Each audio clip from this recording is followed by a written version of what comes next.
Hello everyone, welcome back to my channel. So लोगोफोर दिनै I am so happy आंना Google Adsense पिना फैबाय आरोना दानि बावैसो आंखौ कल खालामनानै लिंहरबाय स' आं Google Adsense पिनखौ लायनो थांगासिनो आरो स' आंजों लोगोसे नोंथांमोनाबो थौफादो माने पोस्ट अफिसा जोंनि बे रौता स्टेशननि पोस्ट अफिसा खाथिसो आरोना आं थाबायनानै थांगोन आरो आं हारसिं थांगोन आरो स' I am so happy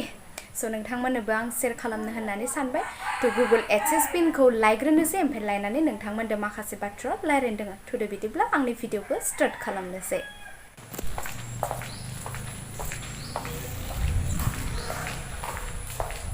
स' आं दा थाबाय थांगासिनो स' आं सफैबायानो आरोना ओमफ्राय बैयो मोनसे स्कुटि लाखिना दोनदोंना बेखिनियावनो आरोना ओमफ्राय जायबा Google Adsense पिन लायनो थाखाय आंखौ कल खालामदोंमोन ना जोंहा आयंनिसो फिसाज्ला आरोना ओमफ्रायथ' आं मोनथिया आननाउन नाम्बारमोन आरोना आदानि नाम्बारबो गैयामोन ना ओमफ्राय स' सिनायखायो आरोना आदाया बहा थायो दानिया नायनायावनो थायो औ ভাইটিটো গৈছে আইছে বুলি কৈছে তাৰমানে অলপ কথা পাতি দিব লাগে কথা পাতি দিব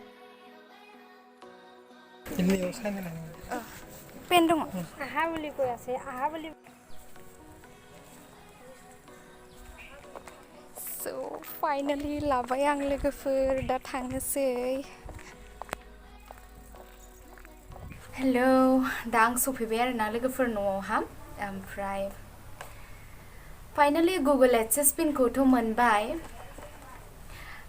दा साननो हागौ आरोना इउटुबनिफ्राय फैसा मोनसिगोन होननानै माने Google Adsense पिन मोनबानो जेन इउटुबनिफ्राय फैसा मोनगोन बा इउटुबनिफ्राय आर्न खालामनायखौ मोनगोन बे नङा आरोना इउटुबनि जिखिनि दा आङो आर्न खालामदो बा जिखिनि आं इउटुबनिफ्राय आरजिदो बे फैसाखौ आङो बे Google Adsense पिनखौ मोनबाबो मोननाय नङा आरोना जेब्ला $100 जागोन अब्लासो जों जोंनि एकाउन्टनिफ्राय इउटुबनिफ्राय जों जेसांखिनि खामायदों बा जेसांखिनि जों आरजिदो बेखौ जों बर'नो हायो आरोना $100 जाबा आरो Google Adsense पिनखौ एप्लाइ खालामनो थाखाय $10 जानांगौ आंना $10 जानायनि उनावसो एप्लाइनि मोनसे बटन थायोना बे फैदोंमोन आरोना ओमफ्राय आङो एप्लाइ खालामबाय $10 जानायनि उनावहा Google Adsense पिनखौ ओमफ्राय 3 weeks लादो आरोना 3 weeksनि आन्डाराव फैदों आङो सेप्टेम्बरनि 8 तारिखाव एप्लाइ खालामदोंमोन खोमा आरोना बाट आइ एम नट सियर आरो पुरा सियर नङा आरो ओमफ्राय 3 weeksसो लादो आरो बेयाव लिरनाय थाखायो आरोना 3 weeksनि गेजेराव फैनो हागौ होननानै लिरनाय थाखायो आरो स' दिनैनि भिडिअ बिखेखै बेनो आरोना मोनसे मेम'रि जाना थाथो होननानै बे आंनि हेपिखौबो नोंथांमोननो आङो शेयार खालामथावथाव आं भिडिअखौ शुट खालामनाय जाबाय ओमफ्राय बेनोसै आरोना लोगोफोर गोबां प्रसेस दङ आरोना इउटुबनिफ्राय थाखा खामायनाया जोबोद गोब्राबानो दे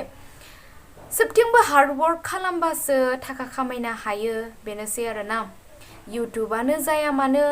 बेलेग प्लेटफर्मानो जाया मानो जेब्ला जोङो हार्डवर्क खालामो अब्लासो जोङो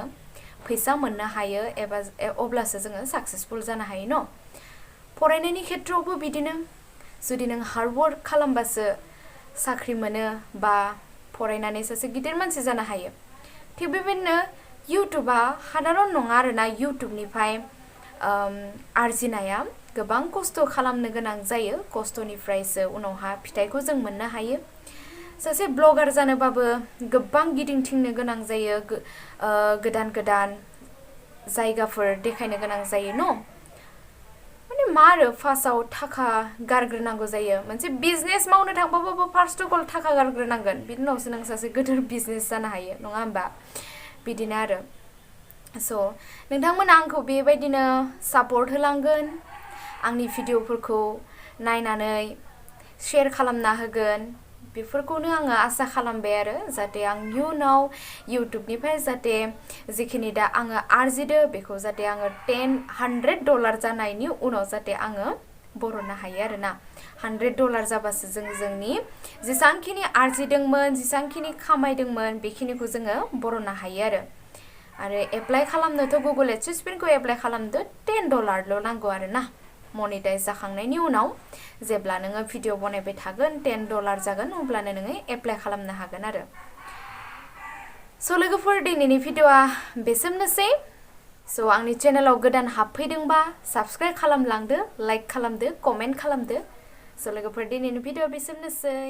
बाय बाय